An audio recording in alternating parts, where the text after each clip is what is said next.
আজকে তোমাদের দাদা ভাই গেছিল বাজার করতে, এই যে 2 সপ্তাহ বাজার করে না, কাজে কাজে বাইরে থাকে তো মানে ঠিক মতো বাজারও হয় না। আমি পাশে গ্রামে বাজার হয়, সেখান থেকে আমি টুকটাক একটু বাজার করে করে নিয়ে আসি, তাই খাই। তো আজকে বাজারে যে অনেক সবজি নিয়ে আইছে।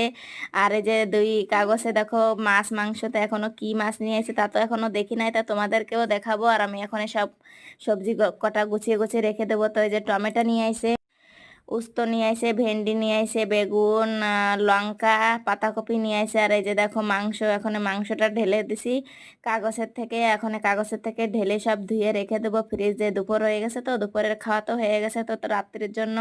তো এখন এই সব যদি ধুয়ে গুছিয়ে না রেখে দিই সব যাবে নষ্ট হয়ে। তার জন্য এই যে চিংড়ি মাছ নিয়ে আইছে, এই যে দেখো চিংড়ি মাছ। আর এই যে পোলট্রি মুরগি, নরম মাংস যেটারে বলে। তো আমি এখন এই সবজি কটা গুছিয়ে রেখে দেবো, আর এই মাছ মাংস সব ধুয়ে ফ্রিজে রেখে দেবো। রাত্রে রান্না করব, সেটা তোমরা দেখতে পাবে, ভিডিওটা দেখতে থাকো।